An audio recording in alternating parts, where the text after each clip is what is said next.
Good afternoon to you. I believe your Sunday is going on well. Welcome to the broadcast on this day, the 27th of November, the year being 2022. A lot lined up for you on news feed here on TV 47. Top stories when it comes to UDA nominations. Do keep you informed on what is happening in the world of news locally and also beyond the borders. I'm Wege William. Welcome to the broadcast. And now to our top story. Members of Parliament allied to Kenya Kwanza have vowed to bundle out of office the 4 IEBC commissioners who rejected the 2022 presidential election. Speaking at different functions in Embu County, Geoffrey Roko, Member of Parliament from Mbeere North, and his Nandi Hills counterpart Bernard Kitur noted that the 4 commissioners had failed the integrity test to remain in office by trying to subvert the will of the people. The leaders also called for a robust discussion on the issue of GMO to ensure safety of Kenyans.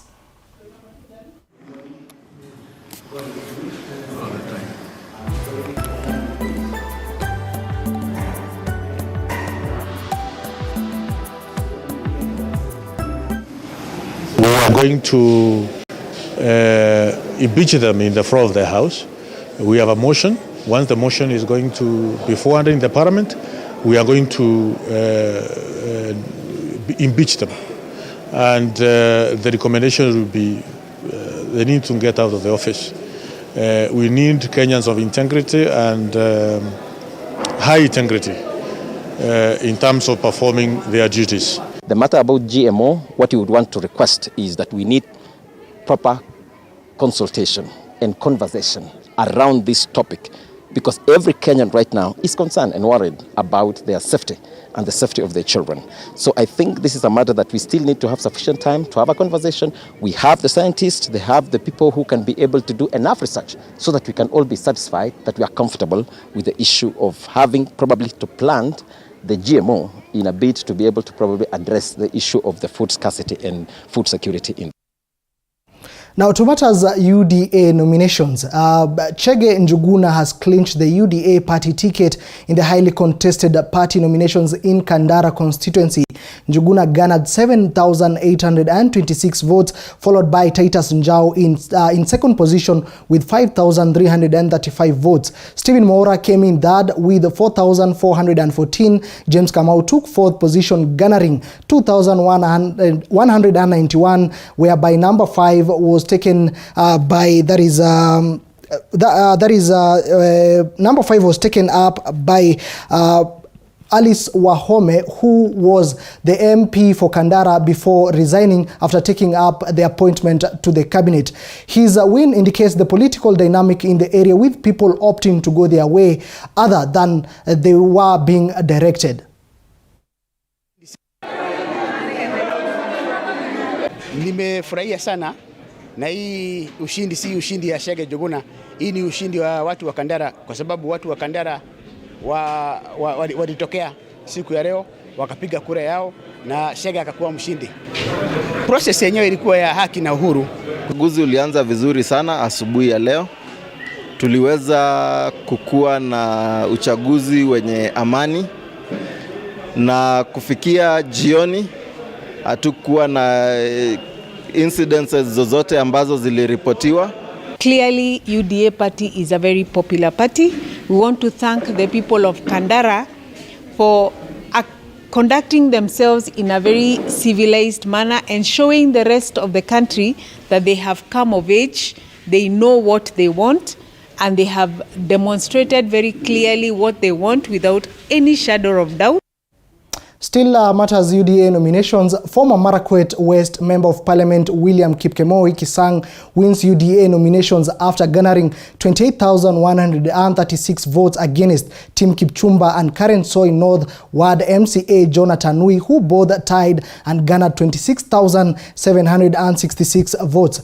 Jerotich Sei came in fourth with 8,549 votes and was followed by Kibaset, who amassed 3,538 votes. A very competitive nomination that attracted 21 aspirants. Election for the Senate position will be conducted in January next year. William Kipkemoi thanks the residents for voting for him and says he anticipates for the support from his party members in the coming election next year. kushukuru watu wa Elgeyo Marakwet County kwa sababu wamenipatia nafasi nyingine kuwa kiongozi wao. Sisi tumesunguka Elgeyo Marakwet County kuomba kura mpaka jana tukapiga kura. Leo asubuhi matokeo imetangazwa na nashukuru wana Elgeyo Marakwet County na Mungu kwa sababu kwa hii nafasi ile nimepewa ili nikombe kama candidate wa UDA tarehe 5 Januari. Na also nafikiria kama hakuna candidate mwingine kutoka chama zingine, kwa sababu tulikuwa wengi. Nafikiri wote wenye walikuwa wanataka kupigania useneti wa Elgeyo Marakwet County walikuja chama chetu cha UDA, na hao wote wanapenda chama. Na kwa sababu wanapenda chama, sidhani kuna mtu mwingine atasimama tarehe 5 mwezi wa Januari. Pili ni kuomba wenzangu kueleza hawa ya kwamba kwa sababu tulisunguka tukomba kura na tayari wa Elgeyo Marakwet County wameamua tuheshimu uamuzi wa watu wetu, ili mtu asitoroke kwenda kusema independent ama mambo nyingine, kwa sababu sisi tunapenda chama chetu na tulielewana na tukasema kwamba mwenye atachukua tikiti ya chama chetu sisi wote tutaunga mkono. Away from UDA party ticket matters, now switching gears, police officers in Isebania, Migori County have intercepted 20 sacks of bang valued at 5.5 million shillings, which were stored inside a house at the border waiting for transportation to Nairobi. The officers, led by Isebania OCS, while on patrol, got tip-off from locals and caught up with the suspect. Confirming this, Migori County Police Commander Mark Wanjala said one person was arrested and will be arraigned in court tomorrow.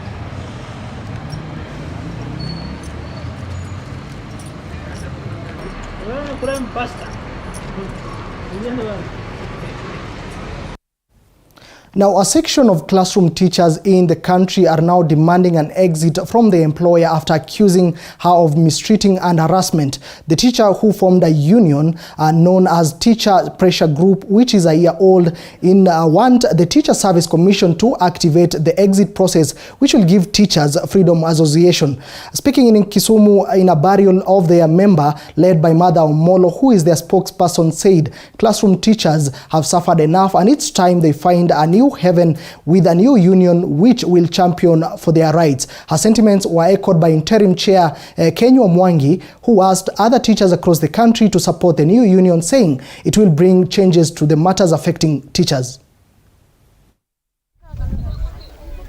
Sponsorship. By the way, Speaker of Parliament, we want the exit button. yes. Give people the freedom to belong. Teachers have got choices to make, and they know where they want to belong. Remember, I put it clearly on your table, Mr. President, that we were punitively transferred. Our transfers were political. Can we remedy politics with politics? So we are coming to you, asking you humbly as classroom teachers who are doing the donkey work at the ground level, that we need a union. Nobody should lie to us. It's only a new union that we have applied that will bargain for all teachers, classroom teachers. The gap between the managers in schools and the classroom teacher in terms of salary or monetary gap is so big in that the teachers have become the servants of these managers. Sisi tumezaliwa walimu wakiteseka, ilhali kumekuwa na vyama vya walimu pale. Lazima sasa tuwe na chama kimoja tu ambacho kitapigania walimu. Sio kile ambacho kitakuwa kinapiga walimu kama hivi vinavyopiga walimu sasa hivi. Some of us have gone through a lot but we are fighting alone. Pahali penye union inafai kusaidie, it is siding with someone else who is oppressing you. So what is coming up with the teachers pressure group, we will be somewhere as a teachers. Still on matters education, some 73 pupils have one less thing to worry about after a community-based organization donated foodstuffs for them to eat during the Kenya Certificate of Primary Education KCP examinations that will kick off on Monday. The candidates sitting for this year's KCP examination at Naka Primary School in Kivumbini slums within Nakuru Town East constituency will enjoy free lunch and bottled water. Yawi Executive Director Ms. Fidelis Karanja said the move was aimed to helping children from the humble background who are majority in the public school and cannot afford to buy lunch during exam. This afternoon we are so grateful for the food that has been brought by Yawi. This one will make a very big change in Naka, and because most of the children come from very humble grounds. There are those who don't even carry food, and during the exams, we are very sure that they will pass because they will have something to eat. Hatukuwa na pesa za kulipa food, lakini wametusaidia kwa mtihani. Tutafanya bidii ili shule yetu itakuwa kwanza kwa county.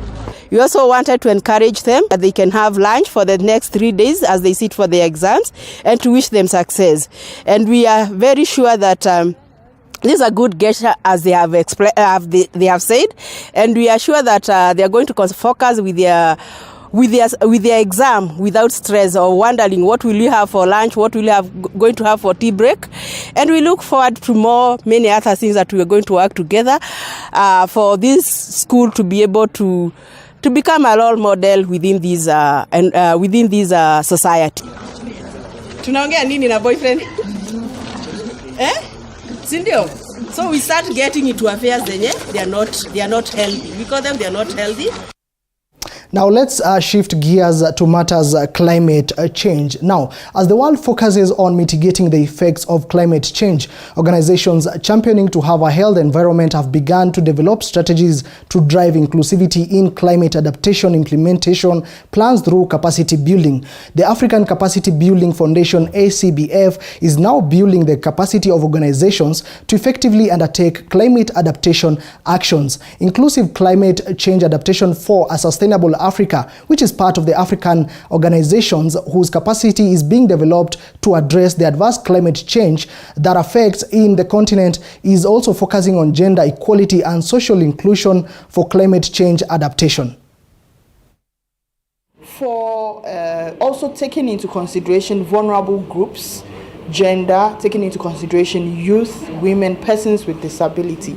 And usually they say when elephants fight is the ground that suffers. And so this just translates that when a big global phenomenon like climate change happens and the impacts are felt by the most vulnerable in society.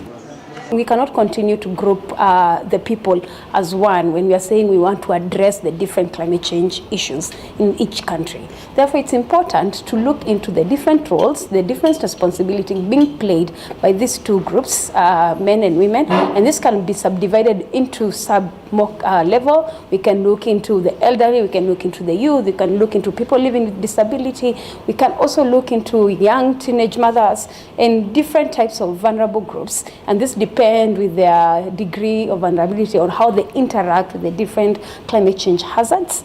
And therefore, it's important to look into these groups so that we are able to effectively address these climate change issues. Still keeping tabs with matters climate change. As the world continues to grapple with severe effects of climate change, Makueni County government has continued with the tree planting exercise to help fight climate change. Makueni Governor Mutula Kilonzo Jr. says the county plans to plant 200,000 trees during this rainy season, with the students in the county on the forefront.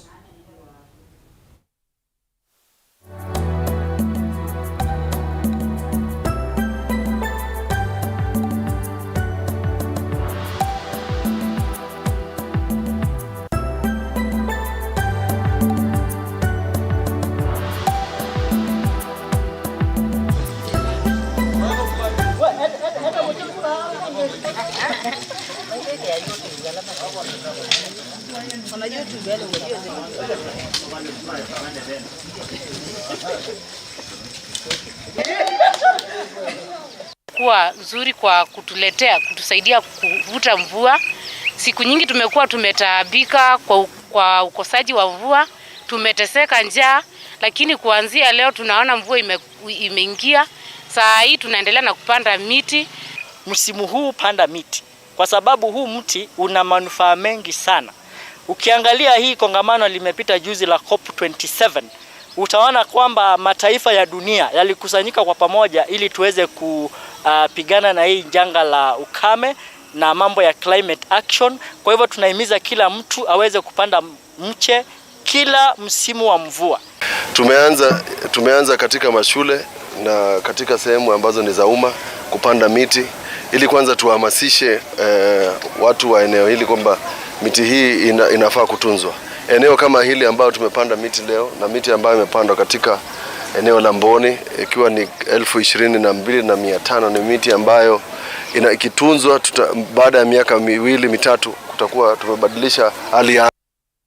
Now, moving on, in realizing the Go Blue project, the European Union, through the ambassador of Portugal to Kenya, Ana Filemona, has granted 80 million shillings to 17 beneficiary groups across the 6 coastal counties, set to drive projects that will promote sustained and inclusive economic growth through coastal and marine habitat conservation. The projects, which will run until the year 2024, will also enhance tourism, cultural heritage, and create more jobs for the youth. In addition, the community at large have been called upon to make use of their natural habitat without harming the environment to open up economic prosperity.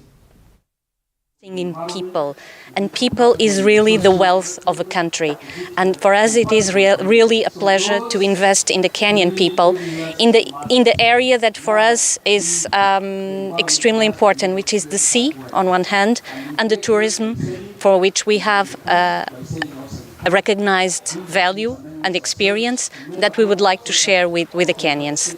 Most of the recipients are drawn from all the 6 coastal counties on tourism, culture and heritage. But more important for us, this is a very good example of the Go Blue project in partnership with the 6 coastal counties and the Kenya government on how it goes in deeper to unlock the value chain of tourism, culture and heritage as part of the blue economy. So definitely Portugal is very excited to be part of this experience, and will be supporting the tourism and cultural heritage mobilization and value chains through employment of young people and women. Now to Transoya County. And neighbors, residents and local leaders in Transoya County have come out to fault those who have petitioned the list of chief officers appointed by Transoya Governor George Natembeya. They have defended the appointment to have accommodate every community living in Transoya and accused the petitioners to be used to settle political scores by Governor Natembeya detractors. This is after petitioners filed a case in Eldoret High Court to stop the vetting and swearing in of the said chief officers. Kuja kusimama na gavana wetu Natembeya kuweza kuwachagua chief officers, na tunaona kweli kabisa kwa listi yake ambaye amechagua kuna jamii za Transoya ambazo zimewakilishwa. Appointment za pili tumeona Wakisii ndani, Wateso for the first time, Wakikuyu wako ndani. Tumeweka hizi jamii zote ndogo ndogo. So inasikitisha sana kuona matapeli kadhaa wanajificha nyuma ya watu wachache kutaka kuenda kotini kutaka kusimamisha uteuzi huo kuweza kukamilika. Nataka nichukue fursa hii kulaani kitendo na yale mawazo mabovu ambayo watu wamekuwa nayo kwenda kukimbilia kotini ili kusimamisha uteuzi ambao Omwami amefanya kwa sababu ya chief officers, na ninataka niseme sisi hatuko tayari tena kubaki nyuma kimaendeleo kama Transoya County, kwa sababu tayari tumewaste miaka 10 ambayo wananchi hawajapata huduma mzuri, ambao wako katika sehemu mbalimbali ya kwamba wanakimbia kwenda kupinga uteuzi wa chief officer Transoya. Tafadhali naomba wawachane nayo. Imewakilisha jamii zote kama vile Wateso. Mimi mwenyewe ni Mteso, nimeridhika, niko sawa. Pia wamama wako ndani. Sioni kama kuna pingamizi hapo. Tunaomba wasitucheleweshe na kazi. Kwa hivyo ule mtu ambaye amepeleka hii kesi kotini anasema anataka kusimamisha uteuzi wa chief officer, tunaomba atoe huko, aachane na hiyo kesi, akuje awache. Sisi governor tunajua ametoa watu ambao ni wachapakazi na tunajua governor anaenda kudeliver. Occupational Physiotherapist Council of Kenya is calling on increased numbers of physiotherapists in the county hospitals. The council says there are few physiotherapists working on county referral hospitals. Speaking at a function in Migori County, Occupational Physiotherapist Council of Kenya chairperson has called on Tabitha Rangara said the council is in the process of registering and mapping out the number of physiotherapists in all private and public hospitals to ensure they are properly recognized.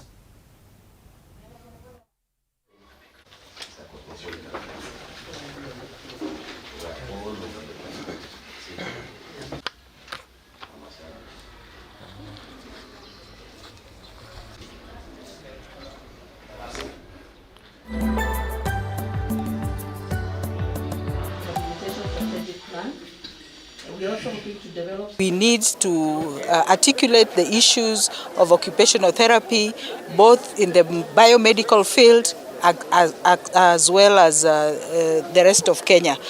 Occupations are activities that are done in all our lives for 24 hours and throughout our lifespan. So even though we are concentrating on occupational therapies in the biomedical field in the hospitals, we need to articulate that you need occupational therapists in your organizations, you need occupational therapists in the social setting and in the rural community. So as a council, we are going to look into the wholesome, holistic approach for occupational therapy. Yes, unfortunately, there's been a disconnect between the employers, and the articulating the need of occupational therapists. Most often we work in the rehabilitation field, which is not in the acute phase. Most budgets look into the acute phase. But moving forward, we want to emphasize that preventive medicine is very important, and especially in the way we perform our occupations. Everybody will experience a disability at one time or the other in their lives, even growing into old age. So it's very important that we talk about occupational therapies in a holistic manner, that when we make our budgets, we look that occupational therapies are represented in every sector of the country, in every sector of our communities, and in every sector of the hospital. Now, Kikuyu Council of Elders have performed traditional rituals at Sagana town to allow the cutting down of a mugumo tree so as to pave way for the construction of Kenol Sagana Marwa Road. Sagana Chief Joseph Kabinga said that the ceremony was necessitated since under the Kikuyu traditions, mugumo tree is sacred and cannot be cut down without these rituals being performed.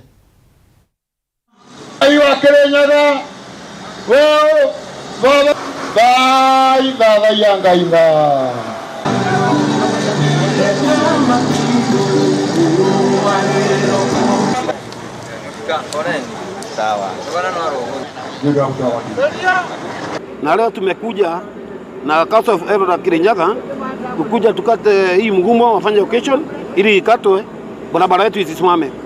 Due according to Kikuyu customary, mgumo trees mpaka ifanyiwe occasion hii barabara iweze kuendelea. Jina inaleta maneno mingi sana. Watu waikata kufanya hizo